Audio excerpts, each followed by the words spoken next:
Shalom, selamat beribadah Bapak Ibu sekalian. Kita akan memulai ibadah kita dengan bersaat teduh sejenak.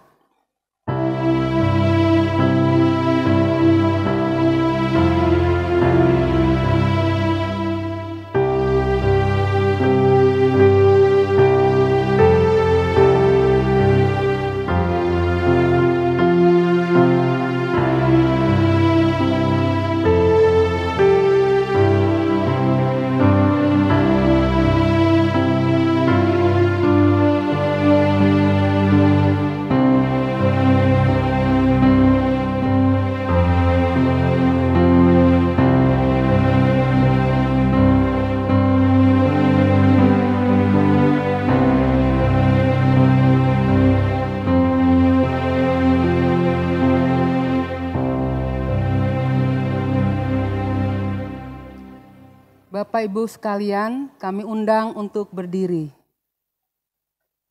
Pertolongan kepada kita ialah di dalam nama Tuhan yang menjadikan langit dan bumi, yang memelihara kesetiaannya sampai selama-lamanya dan tidak pernah meninggalkan pekerjaan buatan tangannya.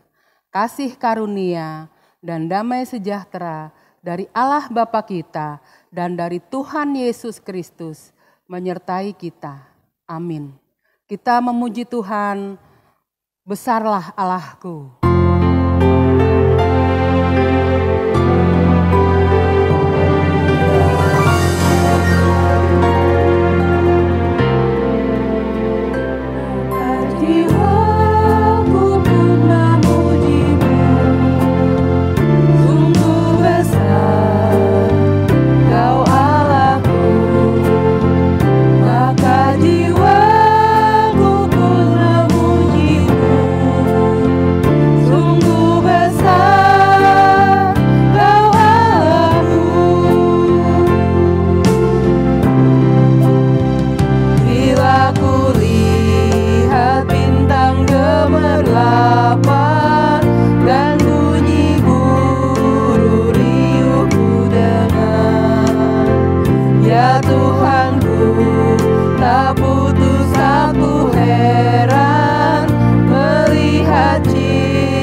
berdoa, mari kita menyatukan hati untuk mengucap syukur pada Tuhan. Tuhan Yesus, Tuhan yang baik, terima kasih Tuhan. Karena Engkau telah mengizinkan kami untuk beribadah, memuji, memuliakan nama-Mu yang tinggi, yang kudus Tuhan. Tuhan Yesus, pagi hari ini kami datang ke hadapan-Mu untuk memuji Engkau, memuliakan nama-Mu karena Engkaulah Allah kami yang sanggup Tuhan membuat kami ada di dalam sorga-Mu. Tuhan Yesus, kami serahkan pemusik, singer, WL, perekam kamera ke dalam tangan Tuhan. Tuhan berkati kami satu persatu supaya ibadah ini bisa berjalan tanpa hambatan. Tuhan, kami juga menserahkan jemaat kami yang beribadah pada minggu pagi ini Tuhan. Tuhan sembuhkan yang sakit Bapak Ruben dan Ibu Suti beserta keluarga. Tuhan berikan sukacita bagi yang letih, lesu dan berbeban berat. Tuhan, kami tahu Engkau mampu membuat segalanya lebih baik, mampu membuat kami bersukacita. Tuhan Yesus, terimalah ibadah kami pada minggu pagi ini. Di dalam nama Yesus kami berdoa dan mengucap syukur. Amin. Kita memuji Tuhan, di jalanku ku diiring.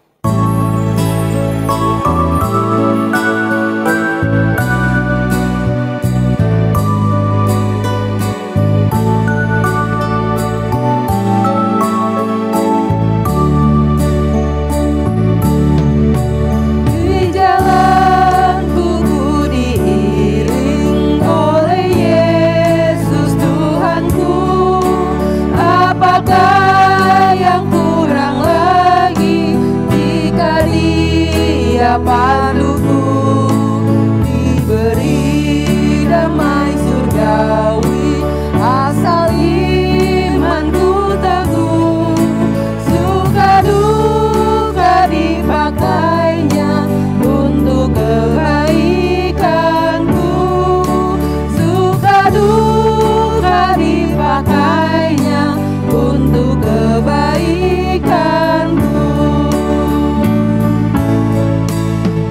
Jalanku yang berliku, dihiburnya hatiku, bila tiba pencobaan, dikuatkan imanku.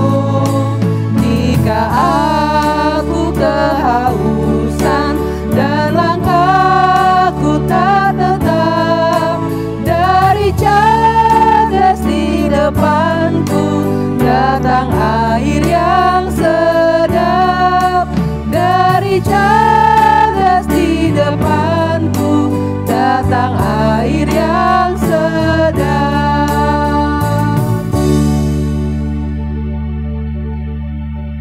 Saya akan membacakan hukum Allah. Kasihilah Tuhan Allahmu dengan segenap hatimu dan dengan segenap jiwamu dan dengan segenap akal budimu. Itulah hukum yang terutama dan yang pertama. Dan hukum yang kedua yang sama dengan itu ialah kasihilah sesamamu manusia seperti dirimu sendiri. Pada kedua hukum inilah tergantung seluruh hukum Taurat dan kitab para nabi. Terambil dari Matius 22 ayat 37 sampai 40. Kita akan menyambut pengakuan iman rasuli, kita bernyanyi Ku Berbahagia.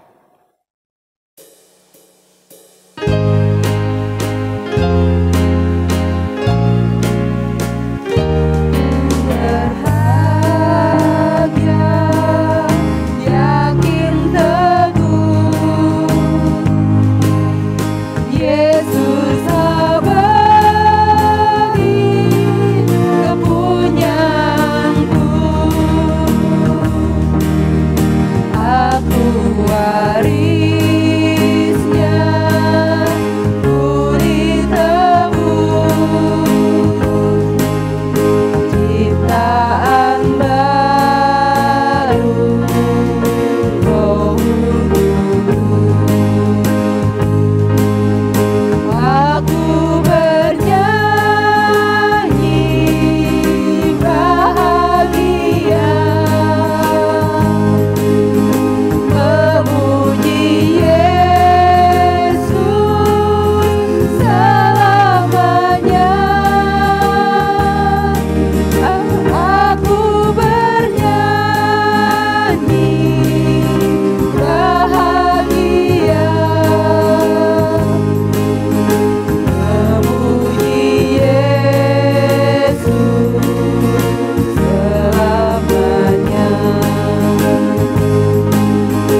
kami undang untuk berdiri, kita akan bersama-sama mengucapkan pengakuan iman rasuli. 1, 2, 3. Aku percaya kepada Allah, Bapa yang Maha Kuasa, Khalik langit dan bumi, dan kepada Yesus Kristus anaknya yang tunggal Tuhan kita, yang dikandung daripada Roh Kudus, lahir dari anak darah Maria, yang menderita sengsara di bawah pemerintahan Pontius Pilatus, disalibkan, mati dan dikuburkan, turun ke dalam kerajaan maut. Pada hari yang ketiga, bangkit pula dari antara orang mati, naik ke surga, duduk di sebelah kanan Allah, Bapa yang Maha Kuasa, dan dari sana ia akan datang untuk menghakimi orang yang hidup dan yang mati. Aku percaya kepada Roh Kudus, gereja yang kudus dan am, persekutuan orang kudus, pengampunan dosa, kebangkitan daging, dan hidup yang kekal. Amin. Bapak Ibu dipersilakan untuk duduk kembali. Kita akan memberikan yang terbaik untuk Tuhan. Hendaklah masing-masing memberikan menurut kerelaan hatinya. Jangan dengan sedih hati atau karena paksaan. Sebab Allah mengasihi orang yang memberi dengan sukacita. 2 Korintus 9 ayat 7. Kita menyanyi hitung berkat-Mu.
Terima kasih Bapak Ibu atas persembahan yang sudah Bapak Ibu berikan. Kiranya Tuhan membalas dengan berlimpah-limpah. Kita akan mendengarkan firman Tuhan. Sebelumnya kita akan menyanyi lagu seperti Bapa Sayang Anaknya. Kenapa? Karena pada minggu ini kita merayakan Hari Bapa. Untuk bapak-bapak yang terkasih, bapak-bapak yang baik hati, bapak-bapak yang sudah dengan susah payah merawat keluarganya, terimalah lagu ini dan selamat Hari Bapa, Tuhan Yesus memberkati.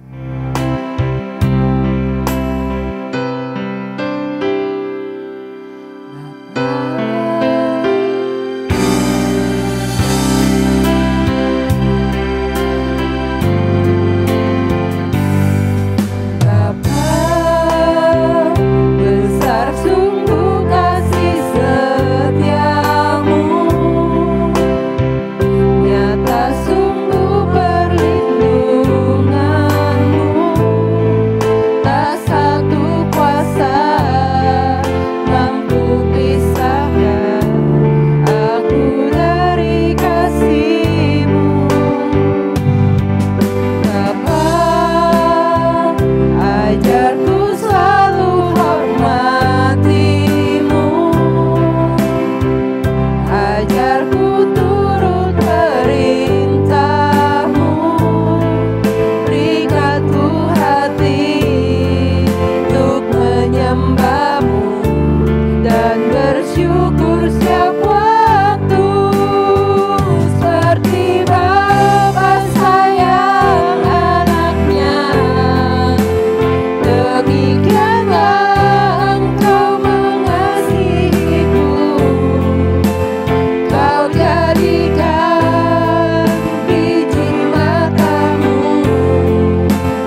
akan mendengarkan firman Tuhan.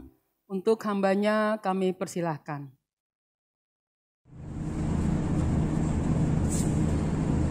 Mari kita berdoa. Bapa di surga, dalam nama Tuhan Yesus, kepadamu kami bersyukur karena hari ini kami kembali bisa beribadah, menyembah dan memuliakan Tuhan. Teristimewa kami boleh menerima lawatan firman Tuhan. Roh Kudus bekerja di tengah-tengah dan di antara kami. Biarlah firman Tuhan selalu menjadi kerinduan kami yang utama. Nah, karena kami telah tahu bahwa kami bisa diteguhkan, dikuatkan hanya melalui firman-Mu. Berkati kami semua jemaat yang mendengar dan juga hamba-Mu yang memberitakan. Dalam nama Tuhan Yesus kami berdoa. Amin. Salam Bapak Ibu Saudara sekalian yang dikasihi oleh Tuhan Yesus Kristus. Ya, hari ini adalah hari istimewa, yaitu adalah hari Bapak. Ya, mengucapkan selamat kepada setiap Bapak yang telah berhasil di dalam membina dan juga mendidik keluarga menjadi keluarga yang percaya, keluarga yang hidup memuliakan nama Tuhan. Selamat Hari Bapa. Nah, dalam Hari Bapa ini kita akan merenungkan satu tema, yaitu adalah kita mengambil satu teladan hidup dari Ayub. Ada banyak kepala-kepala rumah tangga atau bapak-bapak yang dicatat di dalam Alkitab yang menjadi panutan, teladan.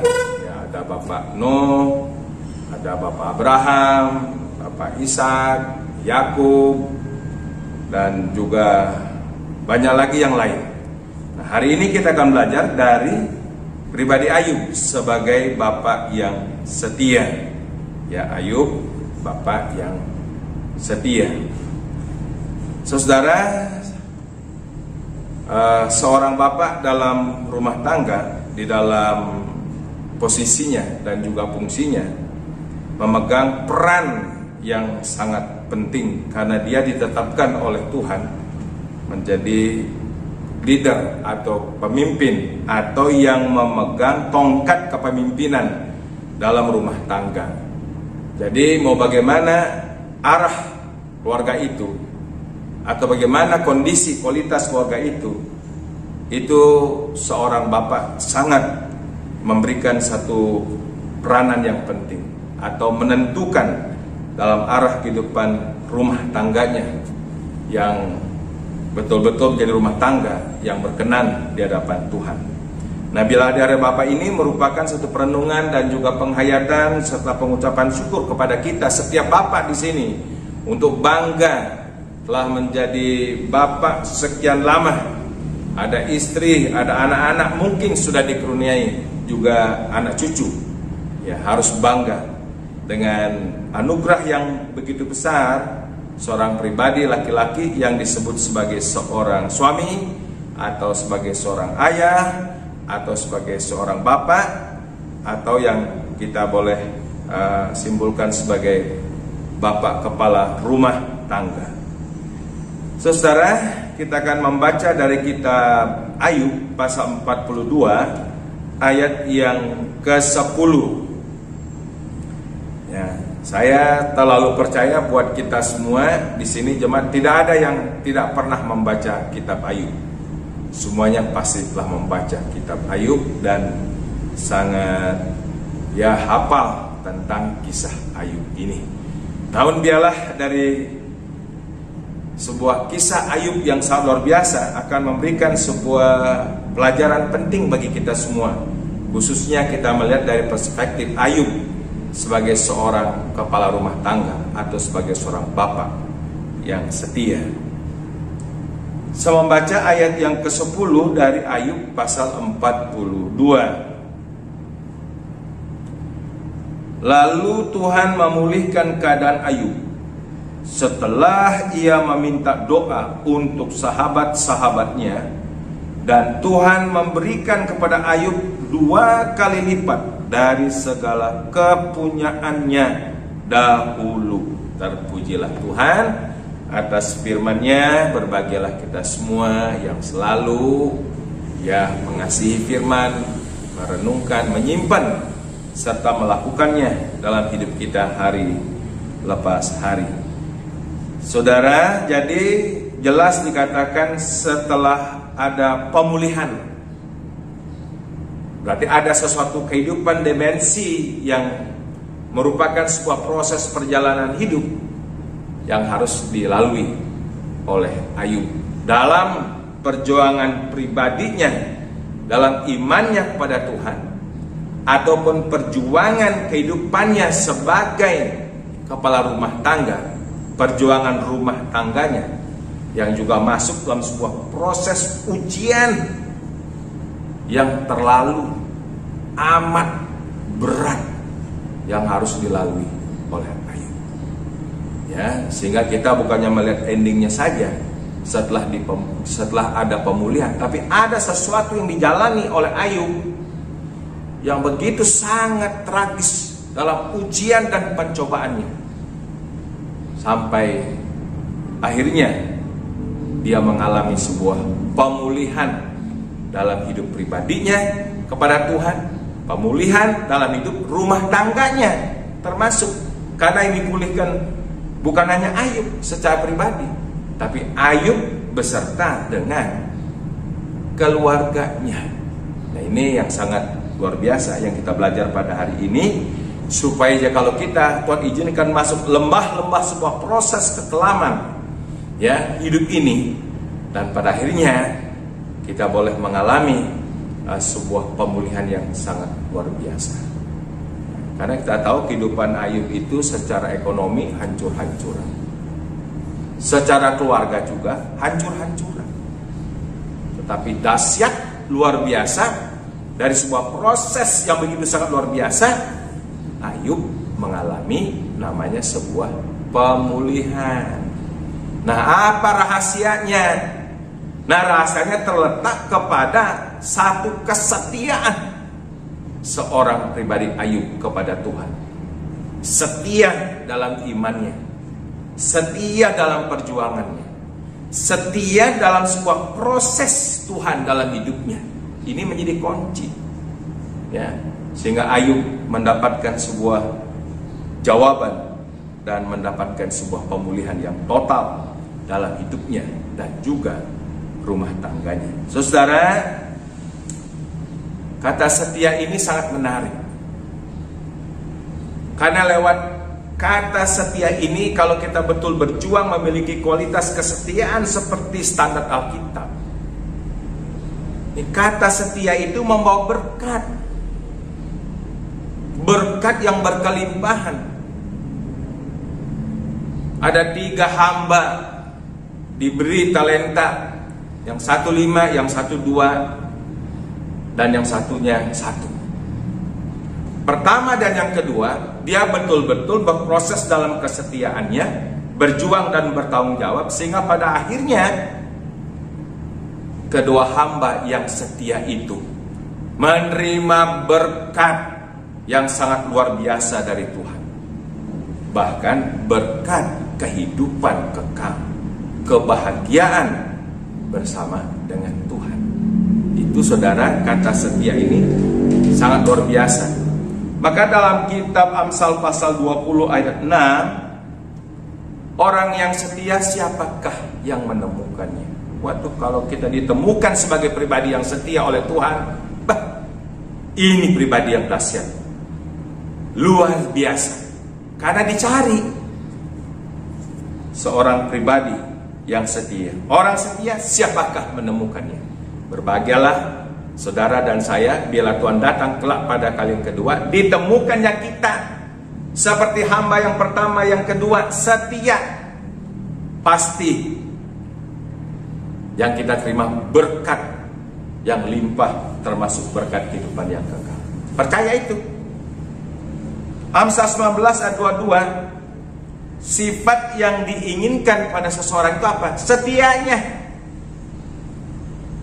Pintar bukannya nggak penting, pintar penting, cerdas penting. Mungkin barang kita menjadi orang yang rajin penting, Saudara, kalau seandainya kita cerdas, pinter, dan cuma rajin, ada banyak orang rajin kan tempo-tempo. Kadang-kadang rajin, kadang-kadang tidak. Naik turun fluktuatif. Saudara-saudara. Ya. Kalau kita cuma cerdas, pinter, cuma rajin, nah tidak setia, dia akan menuai. Tidak akan menuai. Karena itu saudara, sifat setia ini sangat luar biasa. Kalau kita sudah mulai berjuang, kita mulai bekerja, dan kita terus mau berproses dalam hidup ini menjadi orang pintar, orang cerdas, orang yang berhasil, dialah disempurnakan dengan satu sifat yang namanya setia. Setia. Karena itulah Tuhan juga mengajarkan, setia ini harus terdapat dalam semua kualitas kehidupan. Dari mana mulainya? Kualitas kesetiaan. Bukan dimulai dari perkara yang hebat, perkara yang besar, perkara yang mengagumkan, tidak. Lukas pasal 16 ayat 10 mencatat, setialah dalam perkara kecil. Dari hal yang small thing, not the big thing, small thing. Dari perkara yang paling kecil, kita harus setia. Dalam barangkali yang nampaknya urusan tidak terlalu penting, nampaknya remeh-temeh, tapi kalau itu dari Tuhan, mari saudara kita belajar setia dari pelayanan yang kecil. Bukannya nanti kalau kelihatan di mimbar, ya, kelihatan oleh orang banyak, orang bisa puji kita, tak setia. Walaupun orang tidak lihat, mungkin perkara itu sangat kecil, mungkin dengan doa pribadi yang orang tidak tahu. Dari situ Tuhan mengajarkan supaya kita boleh setia dari perkara yang kecil. Nah, ada kan yang kecil bertumbuh seperti benih, jadi besar, ya, dan dia terus berbunga, berbuah kesetiaannya. Nah, itu dahsyat, luar biasa. Saudara, dikatakan juga dalam 1 Timotius pasal 4:12, supaya pada akhirnya hidup kita semua, siapapun kita, harus menjadi teladan. Teladan yang diminta dalam bidang apa? Bukan hanya dalam hal masalah hal-hal yang luar biasa.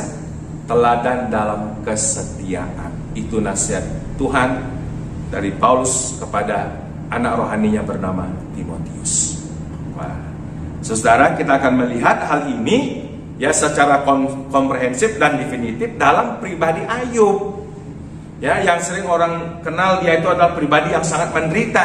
Tetapi dari pribadi yang sangat menderita ini kita akan belajar satu sosok pribadi, seorang bapak kepala rumah tangga yang setia dalam hidupnya. Dari mana kita melihat kesetiaan Ayub? Saudara, kita akan melihat kesetiaan Ayub. Yang pertama, dia adalah pribadi yang beriman, pribadi yang mempunyai prinsip-prinsip iman kepada Elohim, ya, kepada Allah sang pencipta langit bumi dengan segala isinya. Nah, ini kita akan lihat pada pasal-pasal yang pertama. Ya, kita membaca pasal 1. Apa buktinya bahwa Ayub seorang yang sangat beriman, beriman bulat, beriman penuh, dan tidak ada ruang yang kosong dari sisi imannya kepada Elohim. Itu yang kita lihat pada pasal 1 ayat yang pertama. Ada seorang laki-laki di tanah Uz bernama Ayub.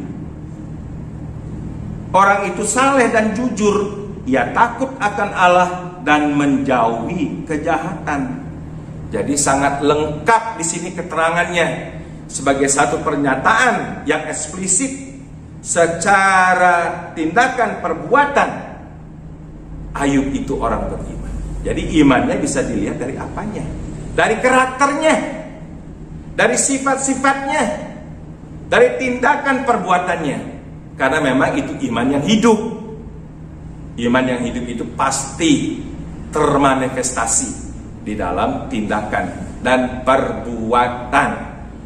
Nah, saudara, karena Ayub memiliki prinsip iman yang kuat, yang kokoh, yang bulat kepada Tuhan, saya percaya dalam prinsip imannya, dia pasti mengajar hal-hal rohani, hal-hal imannya kepada keluarganya, kepada istrinya, kepada anak-anaknya.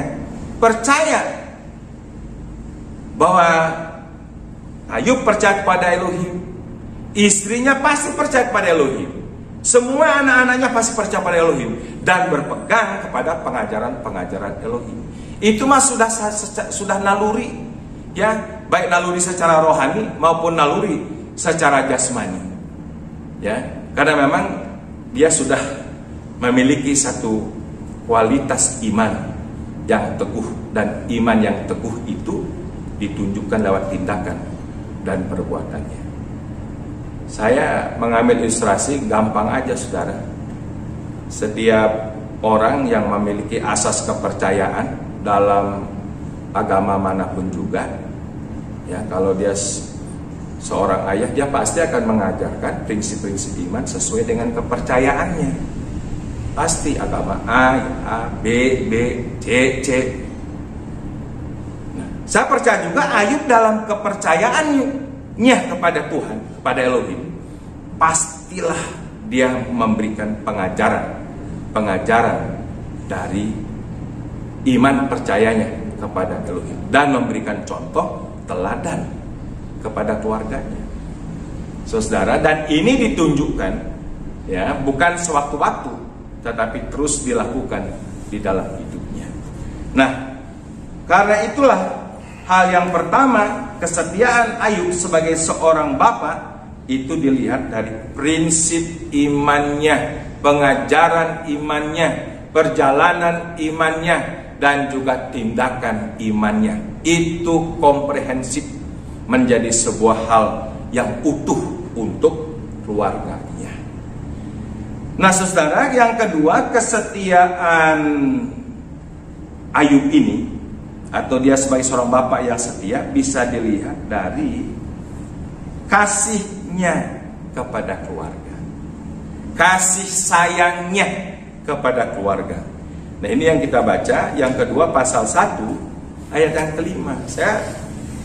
Jadi artinya bahwa Ayub memiliki perhatian bukan hanya secara global begitu, tetapi juga secara detail, ya, sekecil apapun diperhatikan. Ini yang saya kagum, Ayub sebagai seorang bapak memperhatikan sampai masalah-masalah yang sekecil yang boleh dialami oleh keluarganya. Apa itu?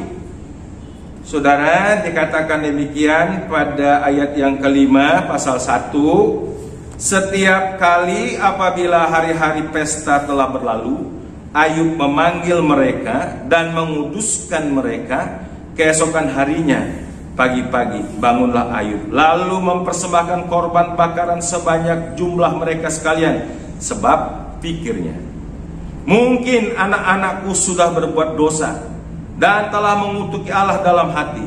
Demikianlah dilakukan Ayub senantiasa.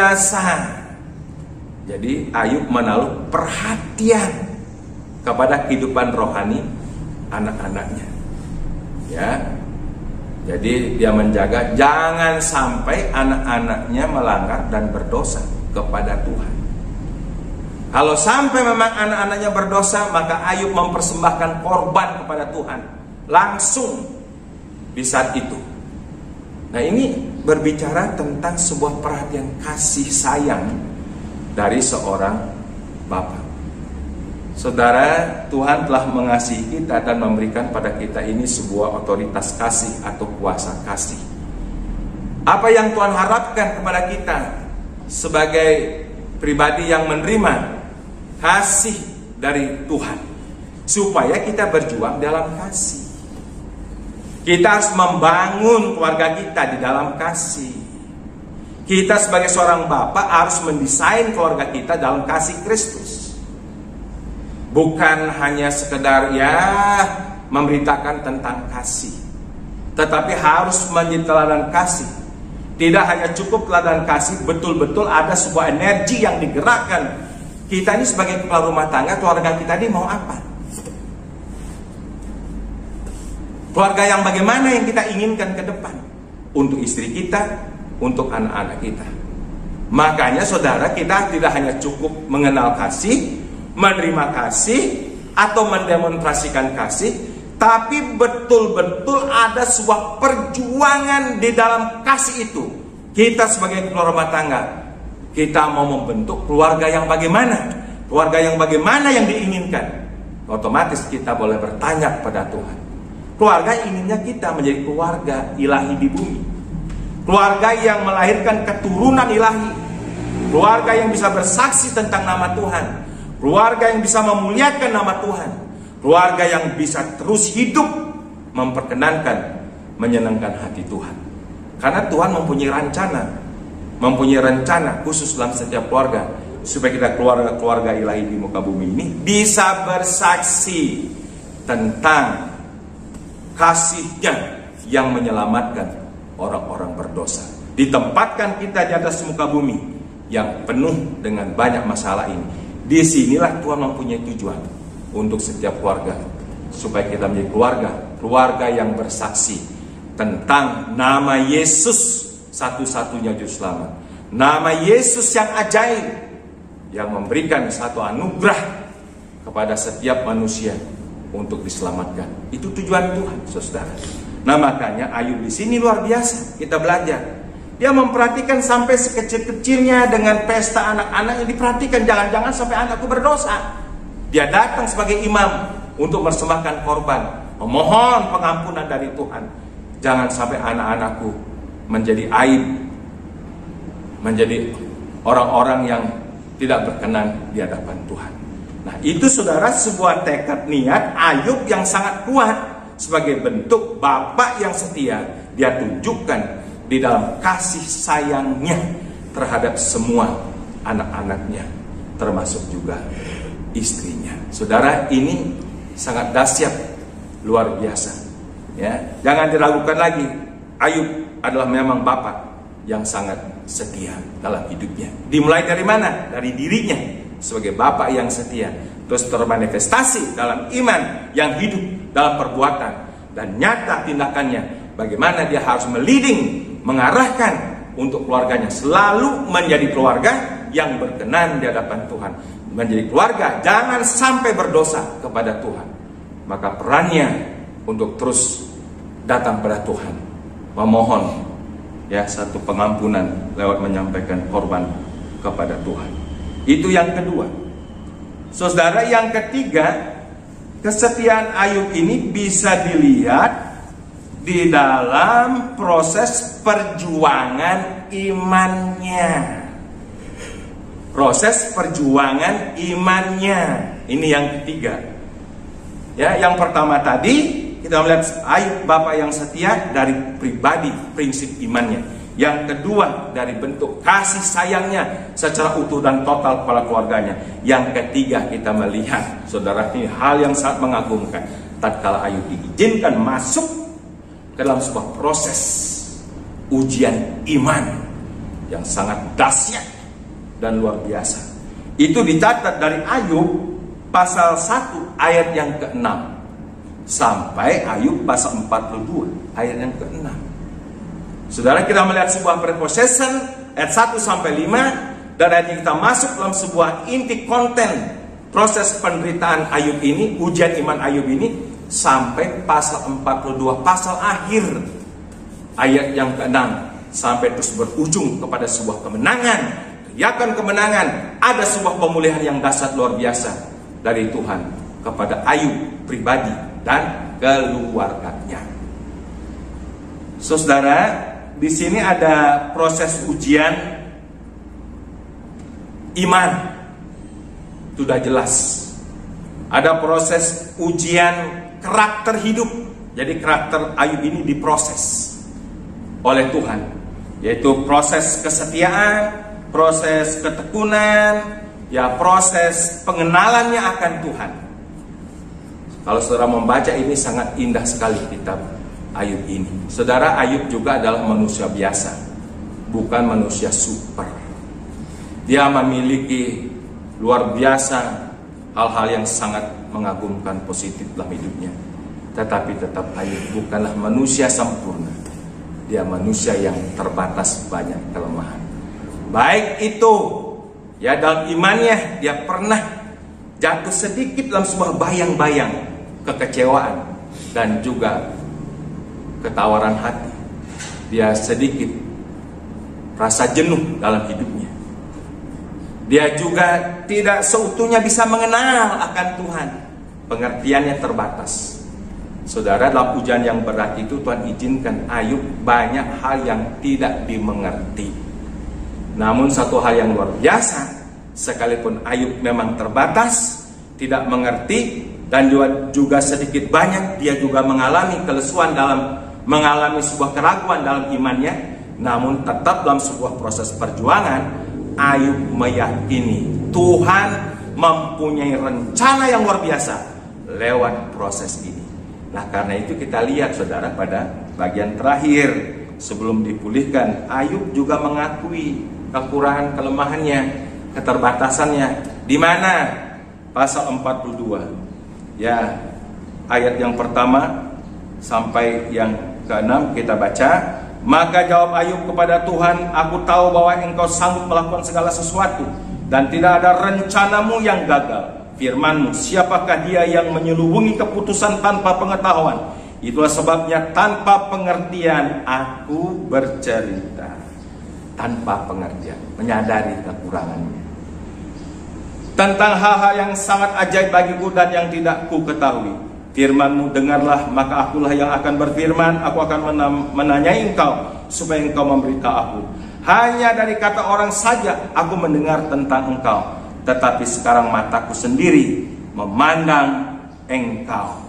Sebab itu aku mencabut perkataanku, dan dengan menyesal aku duduk dalam debu dan abu. Ini pengakuan yang tulus, saudara-saudara. Ya, dari ketidakpengertiannya, dari kedunguannya. Ya, dia hanya mendengar dari kata orang saja tentang siapa Tuhan itu. Tapi sekarang dia mengalami pribadi dengan Tuhan itu sendiri. Dia mengakui dengan keterbukaan. Saudara, makanya saya katakan dalam proses yang panjang itu, yang tidak bisa dijelaskan secara detail pada hari ini, tapi secara prinsip kita mengambil sebuah kesimpulan bahwa Ayub di tengah-tengah ujian pencobaan dia pun mengalami kelemahan dan kekurangan, namun dia terbuka untuk berani mengakuinya di hadapan Tuhan. Oleh sebab itu aku mencabut perkataanku, dan dengan menyesal aku duduk dalam debu dan abu.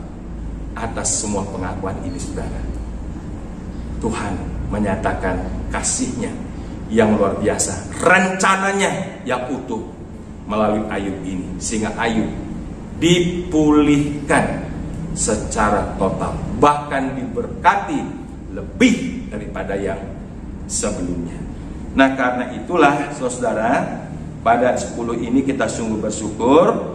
Sesudah memang Ayub berdoa melepaskan pengampunan terhadap dirinya, terhadap keadaan, terhadap semua sahabat-sahabatnya, luar biasa. Maka ada pemulihan. Lalu Tuhan memulihkan keadaan Ayub setelah ia meminta doa untuk sahabat-sahabatnya, dan Tuhan memberikan pada Ayub 2 kali lipat dari segala kepunyaannya dahulu. Terpujilah nama Tuhan. Ya, bahwa kita boleh meyakini sungguh Ayub seorang bapak yang setia sampai pada akhirnya terhadap imannya pada Tuhan, terhadap keluarganya. Buktinya apa? Walaupun anaknya sudah dipanggil semua, saudara-saudara, tetapi dia memiliki istri. Bagaimana keadaan istrinya pada waktu Ayub masuk pencobaan? Bukan menjadi penolong, malah mentongin.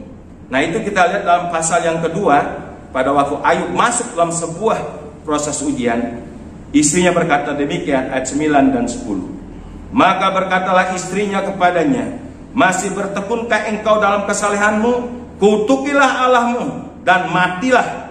Tetapi jawab Ayub kepadanya, engkau berbicara seperti perempuan gila. Apakah kita mau menerima yang baik dari Allah, tapi tidak mau menerima yang buruk? Dalam kesemuanya itu Ayub tidak berbuat dosa dalam bibirnya. Saudara, istrinya itu bukannya menjadi penolong sepadan, ikut empati, prihatin, malah jadi oposisi, menyakitkan hati Ayub, suruh ngutukin Allah, suruh mati Ayub. Wah, ini kan kata-kata kasar banget itu. seorang istri kepada suaminya. Tetapi walaupun demikian, dalam seluruh pasal mencatat Ayub tetap setia mengasihi istrinya. Pada waktu dipulihkan, istrinya tidak diganti, istrinya tetap itu sama. Saya renung-renungin ini, saudara. Kalau saya diberi istri seperti itu, terus kita masuk dalam percobaan yang begitu sangat mengerikan, memedihkan, waduh, apa saya sanggup? Ini bukan masalah kecil, tapi luar biasa. Ayub tetap setia, sekalipun istrinya menjadi oposisi di tengah-tengah penderitaan. Pada akhirnya waktu dipulihkan, Ayub tetap sayang, tetap cinta, tetap mengasihi istri yang sama. Dari istri yang sama dikurniakan kembali anak-anak yang cakep-cakep dan yang cantik-cantik. Paling cakep, paling cantik di seluruh tanah Uz pada waktu itu, pernyataan firman Tuhan. Saudara, ini yang sangat saya kagum dengan Ayub sebagai kepala rumah tangga, sebagai bapak yang setia, ya setia dalam perjuangan imannya, ya setia dalam perjuangan kesetiaannya untuk Tuhan. Dia berjuang juga setia untuk keluarganya.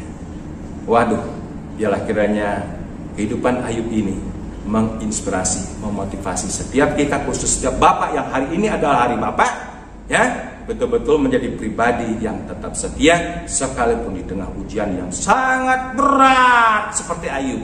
Tetaplah setia kepada Tuhan, setialah kepada keluarga, istri dan anak-anakmu. Tuhan Yesus memberkati setiap bapak di tempat ini. Kita berdoa. Bapa di sorga, terima kasih untuk firman-Mu hari ini.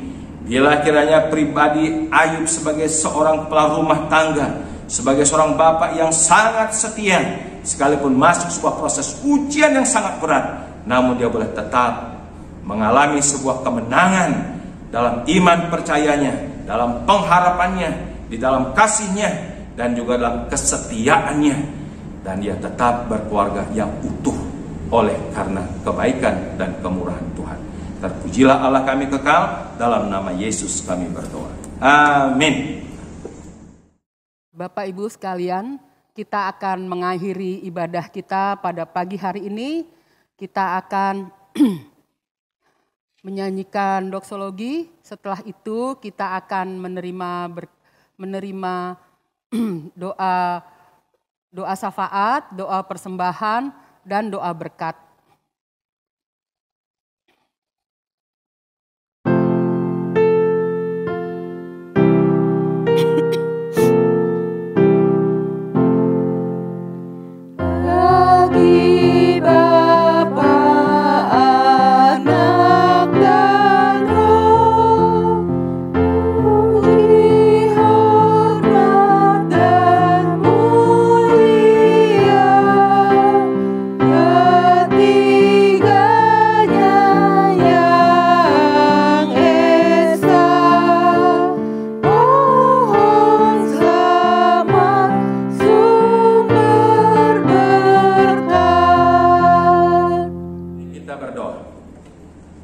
Bapa di sorga, terpujilah Engkau kekal untuk selama-lamanya.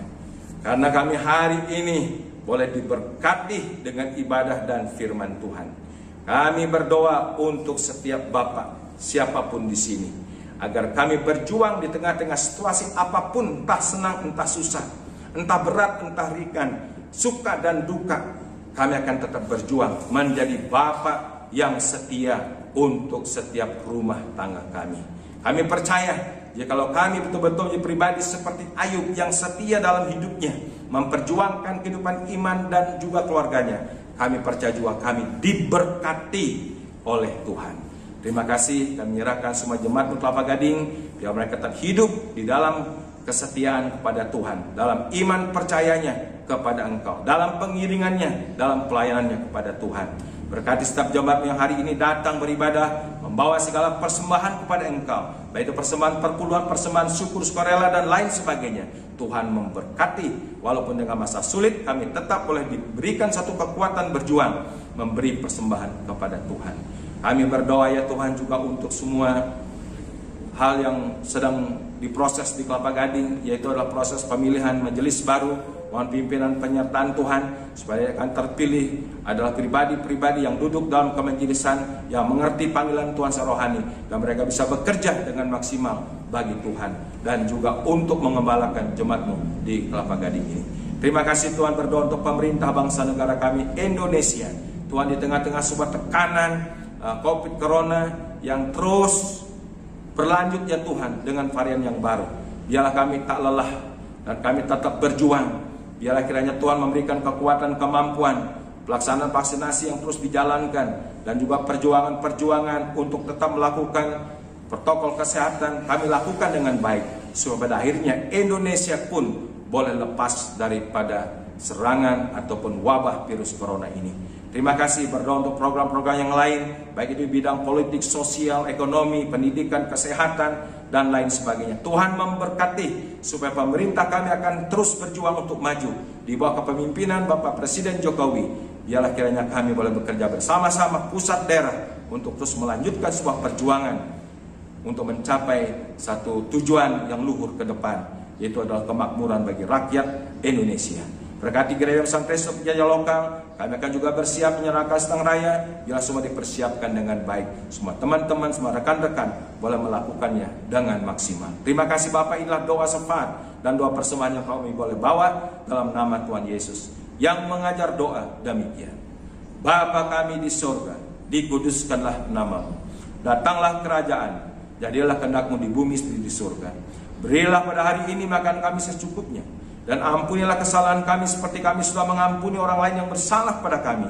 Janganlah membawa kami ke dalam pencobaan, tetapi lepaskanlah kami dari segala yang jahat. Karena Engkau mempunyai kerajaan dan kuasa dan kemuliaan sampai selama-lamanya. Amin.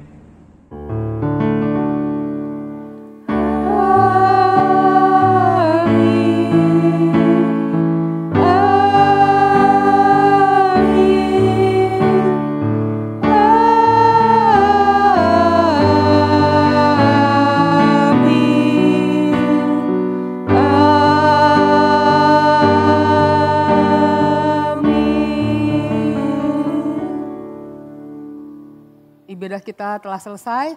Selamat hari Minggu, selamat hari Bapa. Tuhan Yesus memberkati. Amin.